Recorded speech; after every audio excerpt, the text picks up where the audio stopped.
delegation and the White House to address this real issue of the asylum and migrant issue in our city, and we'll keep you updated as the day goes on. Comfortable about how I comply with rules and procedures. I've stated this over and over again. I hold myself to a high standard. I hold my campaign to a high standard, and I hold my staffers at City Hall to a high standard. I'm very clear that it is my responsibility to hold myself to a high standard, and I will comply with any inquiry that's made, and I am demanding that our team do the same. Hello, ladies and gentlemen. Hope you have a great and wonderful day. And unfortunately, the Democrats are just not having a great day. They're having a horrible day. And it seems that it's not going too good. Now, granted, this was about a day ago. So it, give or take, well, a little bit less than a day. About 17 hours, give or take. But you get the gist. And it seems that the Democrats, as you can see here, Mayor Adams is kind of in a little bit of a pickle. He wanted to talk about the migrant crisis that's happening in New York and try to fix it. And unfortunately for him, he was raided by the FBI. Yes, he was. Unfortunately, Democrats don't get the so-called justice that they want. And this is what we call a Democratic Civil War, to where they're starting to fight each other now. They're literally just battling out like a whole bunch of hound dogs. And, you know, we like to see it because it makes the Republican Party be a little bit less insane. But, of course, the Republican Party is about as useful as a turd. They don't really get much things done. They like to yabble, say this, and this, but they don't actually do anything. It's kind of annoying, really. But, really, what we have here is that, an unfortunate case of events. We have this U.S. investigating whether Adams received illegal donations from Turkey. Right, and we're going to have more on this information here as I kind of show you on the true video of the investigation, the whole story of what's happening to Mayor Adams, and why he decided to turn around from D.C. back to his city of New York because of the unexpected raid from the FBI. Take a look. Developing story. Mayor Adams made an abrupt departure from a White House meeting after the FBI and the NYPD conducted raids at several locations, including the home of his chief fundraiser. And here is a live look tonight at Gracie Mansion, of course, the mayor's home. An event is set to be taking place there this evening. CBS 2 political reporter Marcia Kramer here now with what she has learned. Marcia. Well, Maurice and Christine, City Hall is being tight-lipped tonight about why the mayor suddenly left Washington. But sources tell me that the about-face happened after the mayor got word of what those sources described to me as an international probe into foreign government influence peddling. His campaign says the mayor has not been contacted about the probe, and it's unclear tonight how many people in the mayor's circle could be involved. An early morning raid in this quiet Crown Heights neighborhood. FBI agents, some in raid jackets, some in plain clothes, seen carrying evidence boxes from the home of Mayor Adams' chief fundraiser, Brianna Suggs. It prompted Mayor Adams to blow off a White House meeting on the asylum seeker crisis and return home. A City Hall spokesman saying only, quote, the mayor returned to New York City to address a matter. Sources tell CBS 2 the Crown Heights raid was one of multiple locations visited by cops and FBI agents as part of an international probe into what two sources describe as, quote, foreign government influence peddling. It was unclear just what that involved and how many people in Mayor Adams' circle were under scrutiny. One highly placed source told CBS 2 that the federal probe may consider a foreign country, Turkey, that Adams visited before taking office.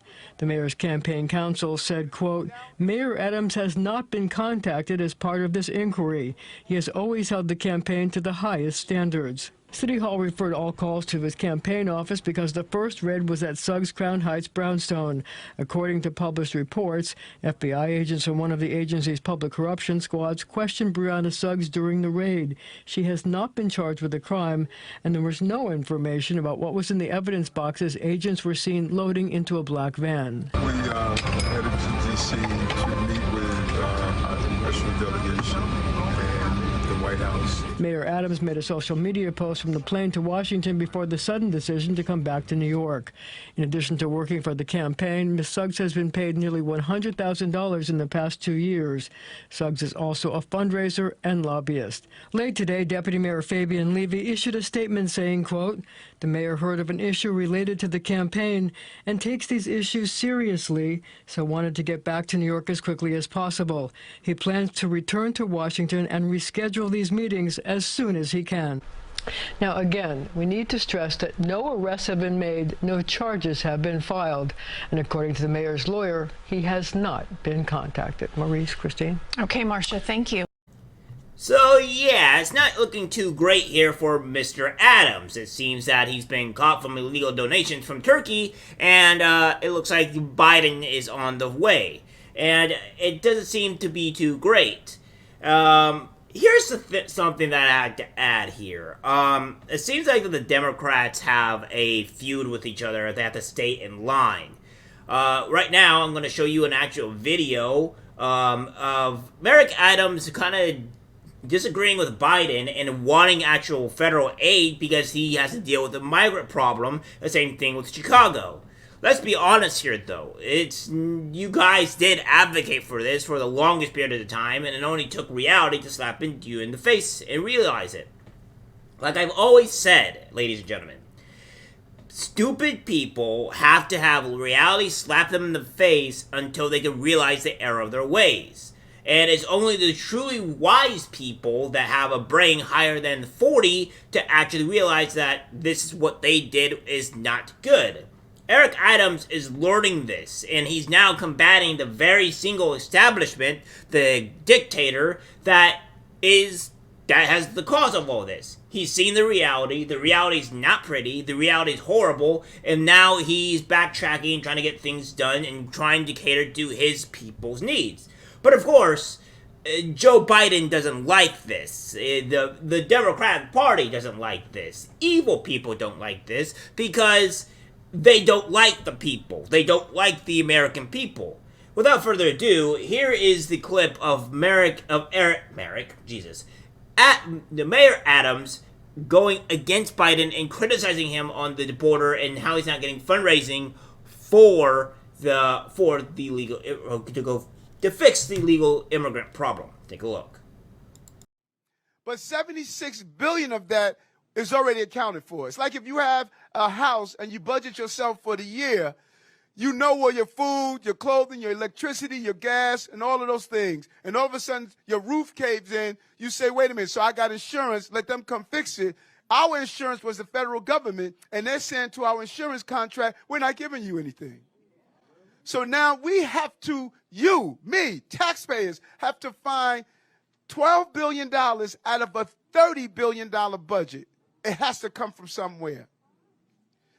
This has created a crisis that's wrong for New York taxpayers, wrong for the migrants, and wrong for our city and wrong for our country. And the national government is not doing their job. You should not have to pick up the cost of this, and migrants and asylum seekers should not be living in the conditions that we're in. Go look at what's happening in other cities. In Chicago, they're sleeping in the police precincts. In other places, they're sleeping on the streets. Our goal is for children and families not to sleep on the streets. But we're at the breaking point. There is no more room. Over 160-something thousand. And as I stated, we're getting anywhere from 2,500 to 4,000 a week. Think about that. This is so devastating for our city. So now you're seeing that Merrick Adams, I did it again, what the hell? That Mayor Adams is, calling out Joe Biden, the administration, on not dealing with the illegal migrant crisis, on top of not giving them enough money and fundraising in order to do it. And then all of a sudden, for some god-apparent reason, when he calls out, he is the only Democrat to call it out because he doesn't do this to actual Republicans. Because Republicans have been calling out for a while, he goes after Mayor Adams. And this is something to be concerned about. So what we're going to do here is read for this, is that Federal prosecutors and the FBI are conducting a broad public corruption investigation into whether Mayor Eric Adams' 2021 election campaign conspired with the Turkish government to receive illegal foreign donations, according to a search warrant obtained by the New York Times. The investigation burst into public view on Thursday when federal agents conducted an early morning raid at the Brooklyn home of the mayor's chief fundraiser, Brianna Suggs. Ms. Suggs is a campaign consultant who is deeply entwined with efforts to advance the mayor's agenda. Investigators also sought to learn about the potential involvement of a Brooklyn construction company with ties to Turkey, as well as a small university, Washington, D.C., that also has ties to the country and to Mr. Adams. According to the research search warrant, investigators were also focused on whether the mayor's campaign kicked back benefits to the construction company's officials and employees, and to Turkish officials. The agency seized 3 iPhones and 2 laptop computers, along with papers and other evidence, including something agents identified as manila folder labeled Eric Adams, 7 contribution care binders, and other materials, according to the documents. There was no indication that the investigation was targeting the mayor, and he is not accused of wrongdoing. Yet the raid apparently prompted him to abruptly cancel several meetings scheduled for Thursday morning in Washington, D.C., where he planned to speak with White House officials and members of Congress about the migrant crisis. Instead, he hurriedly returned to New York to deal with the matter, a spokesman for the mayor said. So yeah, it's not affecting him, but it was such a big deal that he had to go back to New York immediately. Canceled the plans with DC, has nothing to do with him, but immediately came back to New York. Okay, what are you hiding, brother? So again, this is something that is just crazy to me, right? That the Democrats are literally eating themselves. They're at war with each other, and I think if anybody steps out of line, does not go with the agenda, does not go with the indoctrination, the dictatorship of the Democratic Party, then they will come and turn on you. This is obviously being shown here, because he has criticized Biden on doing something, and now all of a sudden, Mayor Adams is now under a threat. So, and now, for whatever reason, when it's been like X amount of years, nothing going bad, nothing going good, nothing seems to be amiss, but all of a sudden, she's now getting charged. It's really weird on the specific timing and framing of when this actually happens. So, let this be a reminder to, I guess we could say, Democrats, or anybody that goes against the Biden administration / dictatorship. If you step out of line, if you go against Biden, you will be attacked in some kind of way. Or you will be ousted by somebody. And I think, as what somebody would say is the mob, I would take these guys as like the mafia or some type of people that have full ownership. They really want to be dictators, and they will go after anybody, even their own people, if they don't align with themselves. And this is something that we're seeing time and time again Democrats do, even people on their own side, like the people that vote for them, are doing. They go after innocents, and they try to scare innocents into submission. And if they don't get their way, they use more nefarious criminal tactics in order to get what they want. So this is something that is crazy, and we're starting to see this happen more brazen than usual. And I'm starting to think that now that we can clearly and very safely say that Biden is a dictator, and the only way that he's going to get things done is by doing dictator level stuff. And whoever is, obviously controlling him also needs to be brought to justice. Well, I guess this is what we're going to be having for the foreseeable future with the Democrats, where they're at war with each other, and doing ballot harvesting, as we can obviously see that they've been doing since that Connecticut situation there. So let's see what happens. This is crazy. Our country is in complete fire, and we need to solve these problems. All right, guys, that's it for the video. Like, subscribe, share, and as always, take care, my friends. I'm disgusted by what I see in public. Even people closest to us can't be trusted. This is algorithmic disease, the social media.